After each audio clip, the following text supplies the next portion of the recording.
Alright mate, Slimeade here, and welcome to a brand new Let's Play, Final Fantasy IV, and this is actually one of my favourite Final Fantasy games.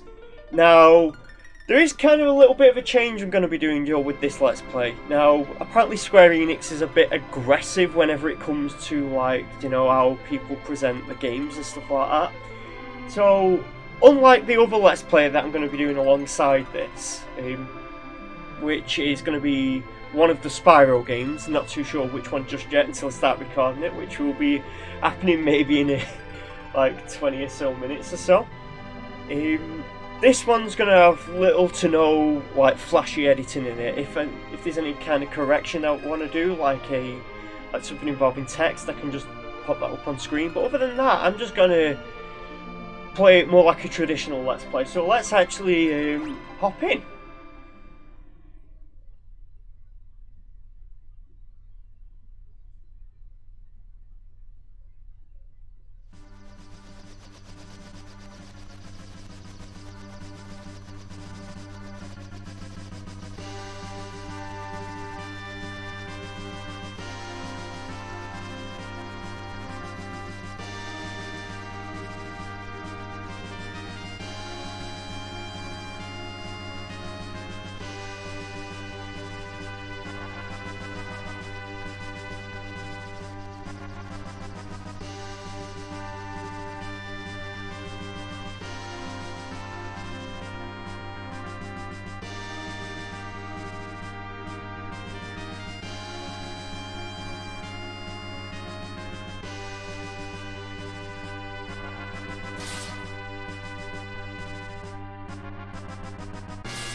Now I thought just then, for the opening cutscene, I'd let the full thing play out, you know, rather than like read through it and that, which, you know, a lot of people think, yeah.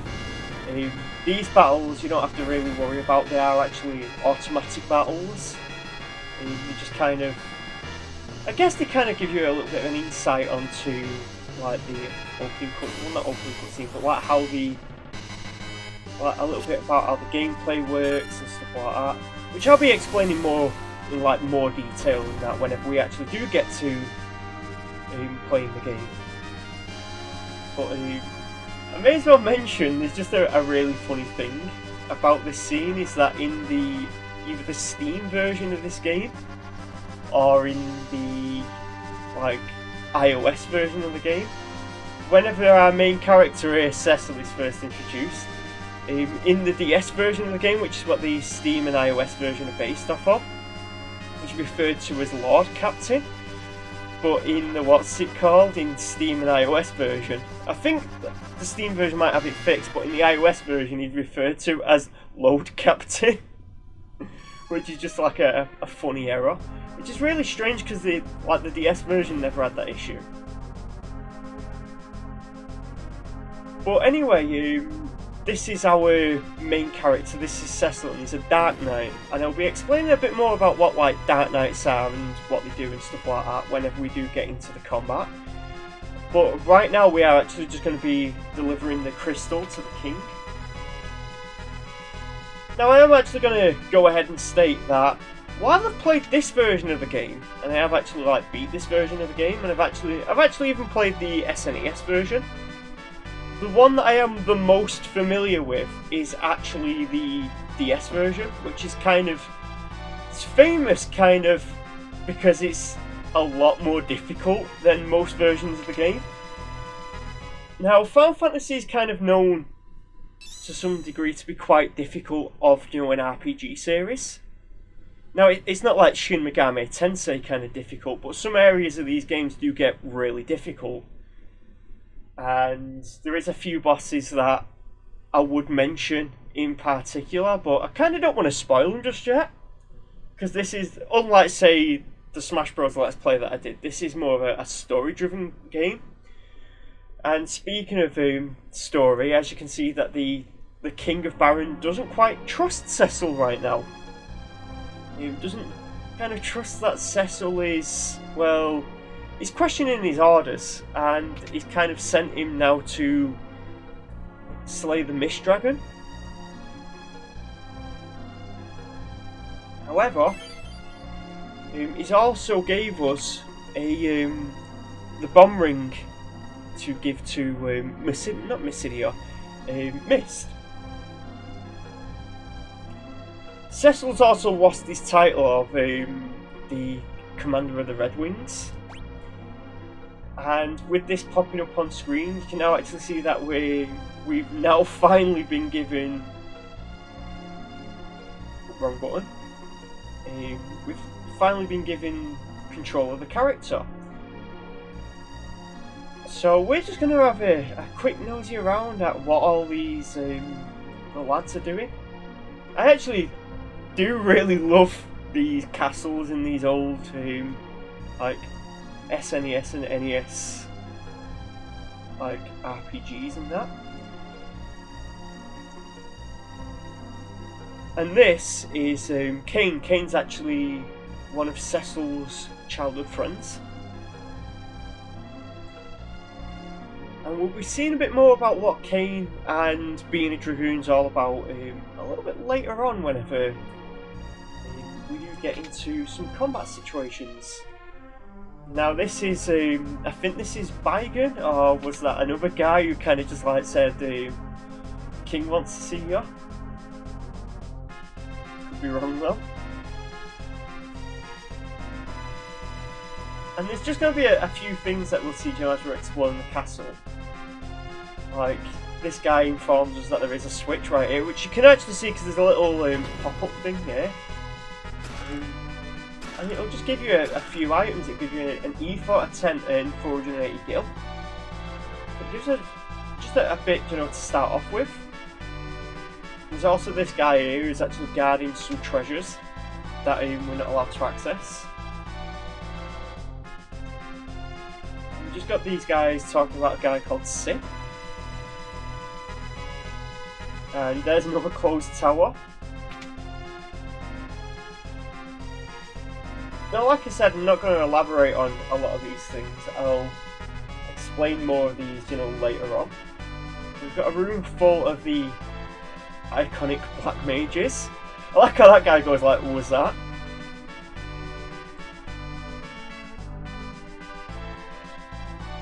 And I don't think there is any in this area, but in some areas of the game there is actually pots that you can investigate. And if you investigate pots, sometimes there's like a unique item in them. So it is actually worth looking into it. If you don't have like a little pop-up above your head, like a exclamation mark, then there's actually nothing in there. Speaking of nothing in here, I think these guys just kind of say a generic line. This guy says it's kind of foreboding. So it's not really worth checking that direction. We're kind of like slowly pushed towards this direction. In which, going down this staircase, we actually meet Rosa, who, as we heard before, is actually a white mage. And as you can see, Cecil's kind of... He's not really that happy about what happened in Mysidia early on whenever he took the crystal. And speaking of Mysidians, we have a few mages. We have the mage cages. And they are kind of angry about being like locked up and that, which is understandable. I like how this guy says you can talk to them through the bars. It's like, you know, like whenever characters say like press X to jump, you know, stuff like that. It is kind of amusing. And this is that Sid guy that was mentioned. He's giving us a little wave, and he sprinted down the stairs fast. Now, Sid is actually an airship engineer, and it's kind of the thing that Baron is known for. Kingdom of Baron is actually known for its airships. And as you can see with what's it called, with Cecil, they do actually have like a military airship force. You've got all these guys, you've got one guy sleeping here, you've got a guy just like... Can you actually go over and talk to him? Yeah, you can. He broke his arm. You got these three guys who all seem to be drinking. It seems like these guys also aren't that happy about what went down in Mysidia, because, well, this guy says he can't believe what he did, and this guy's like, oh, I wish I could forget what happened, and all kind of understandable, really. Yeah, there's not really anything in this area right now, other than that 480 gil. There doesn't really seem to be that much going on. Got this woman here who actually says that the bed sheets have been changed, and with that being said, Cecil's going to bed.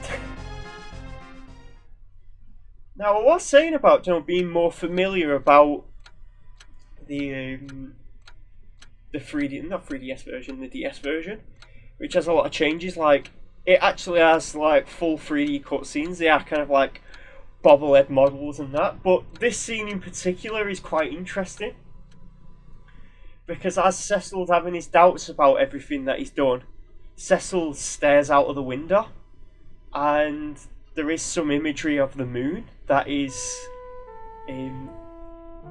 well, it ties into the greater story, and I actually just think it's a really neat, like, setting. And the cutscenes in the DS version are, like, fully voiced. And it is worth mentioning that Cecil in the DS version, which, by the way, that's actually how his name's pronounced.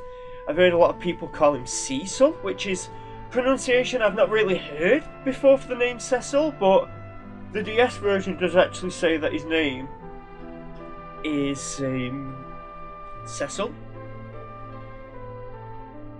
And in the DS version as well, he's voiced by Yuri Lowenthal, which, if anyone's familiar with Ben 10 or Gurren Lagann or even Fire Emblem, you'll recognise him as the voice of, well, Ben Tennyson, Simone and Marth. So he is quite a well-known voice actor. To give you an idea of what Cecil actually sounds like.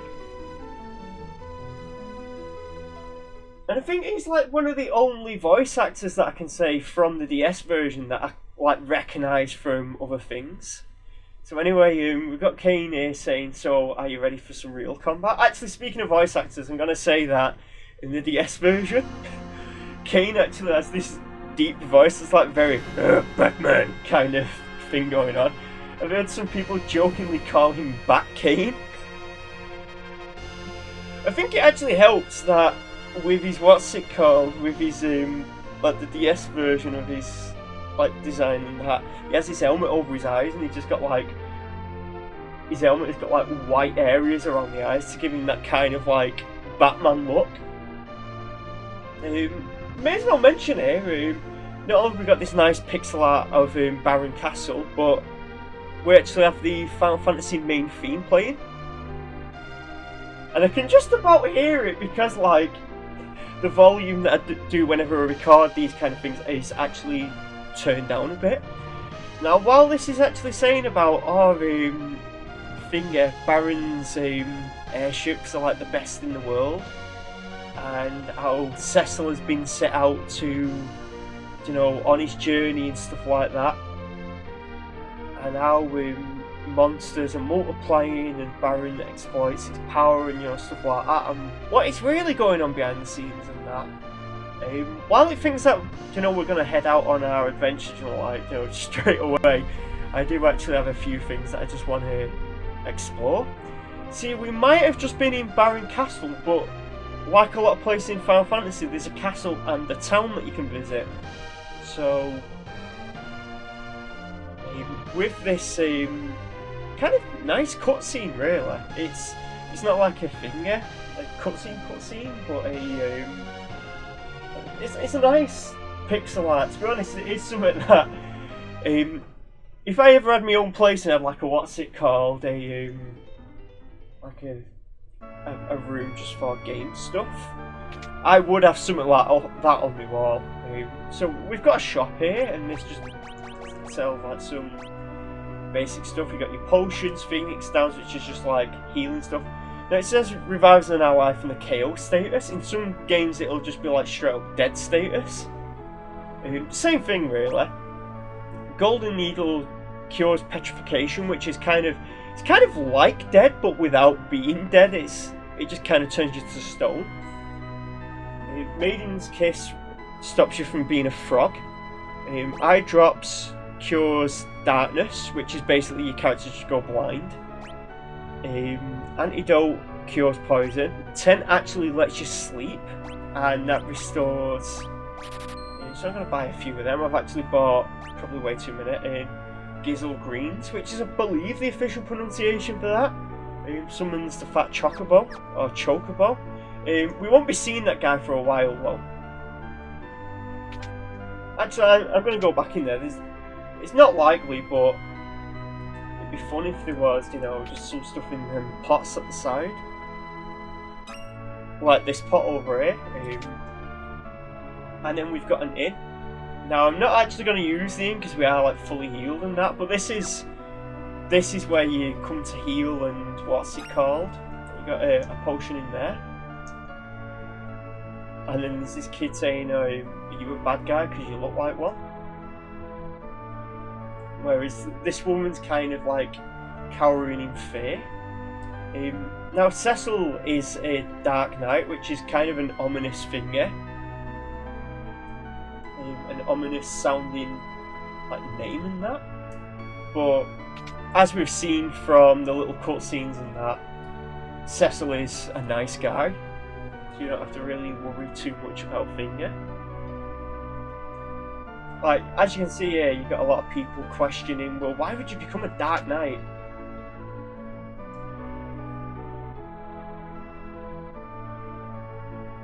And this guy is basically saying this leads to Mysidia, but I don't think we can actually go there right now.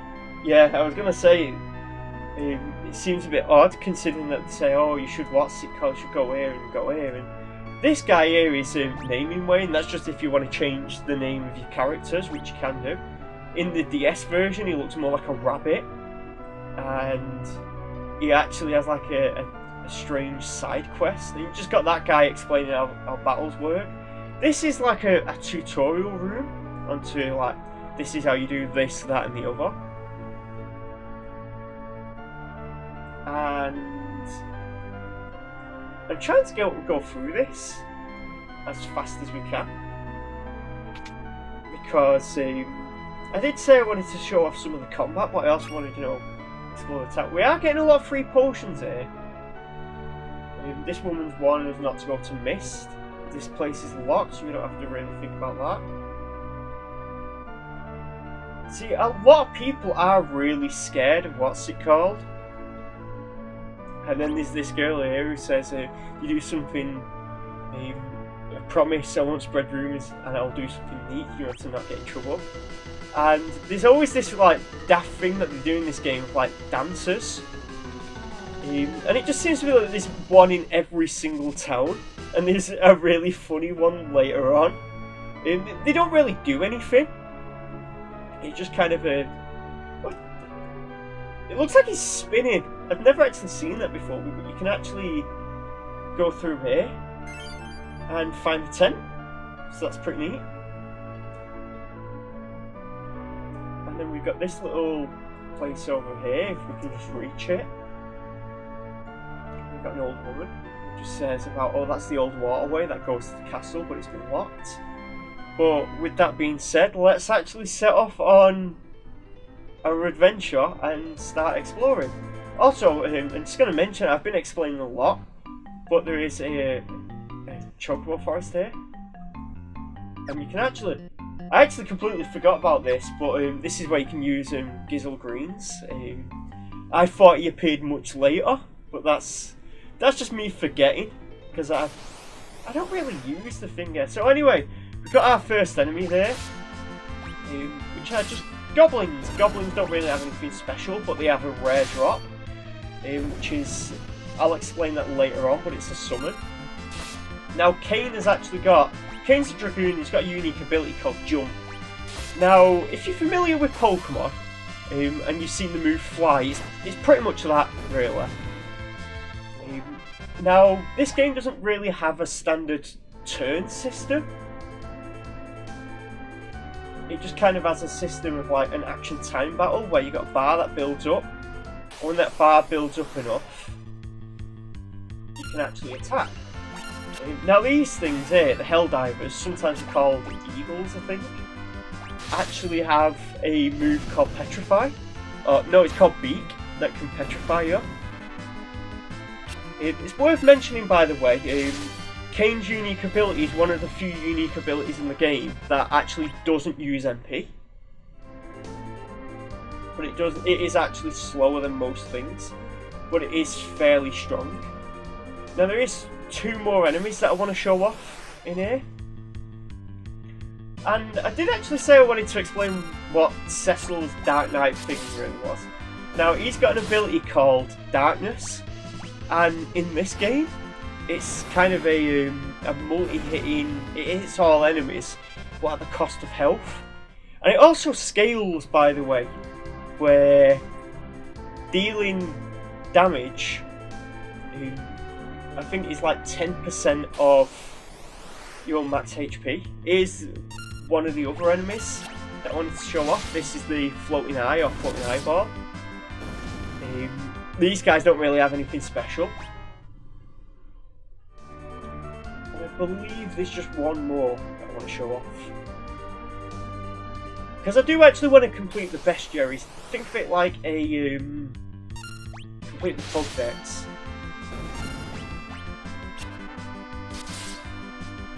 But yeah, in the DS version, Cecil's Darkness is in fact a buff instead. Whereas rather than it being a full screen hitting wave that hits all enemies, it actually boosts Cecil's damage output by like 50%, I believe. And what that does then is, I believe, it's an overtime thing where Cecil will take more damage over time. So the easiest way I can really think about it is, say, Pikachu in, well not Pikachu, Pichu in Smash Bros. Where it's like, well in Ultimate anyway, it does a lot of damage but like at the cost of its own HP. Now I'm kind of shocked that this other enemy hasn't shown up just yet, which is a shame, because I really do want it to show up at some point. I know I haven't really done too much this episode. Oh, we've got a preemptive strike, and what this basically means is we actually start off with a free attack before the enemies get to move. But with this being a action time battle system, it's not really something that we need to worry too much about. Because, well, no, actually it's something that we need to worry more about, that's what I mean. Because it means if we don't act fast on the preemptive strikes, and we're ambushed, which means the enemies get the first turn. But preemptive strikes, if we don't act fast, the enemy could actually build up their bar before we even get to attack. But this is what I'm saying. Oh, that was a critical hit, that you can tell because it's like a big flash. But we're actually just going to wipe out all these goblins in one hit, I think. Yep. See, that's like a good way of using darkness, that. Now, like I said about, this one enemy that's supposed to show up, I'm surprised it hasn't shown up, and it's kind of bugging me because, well, I don't want to drag out an entire video just for one enemy, but like I said, I do want to complete the bestiary. which means I will be going to every location in the game. I don't know why, I just kind of feel like I might have better luck just walking in this forest area.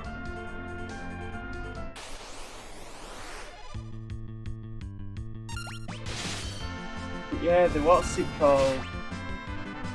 Last time I played this game, I actually had a bit of a struggle trying to complete the bestiary, because there's this one enemy that spawns in an area that you can't go back to, and you can only get to that area once.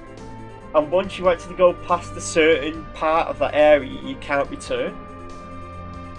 There is a fair few things in this game that have like a point of no return.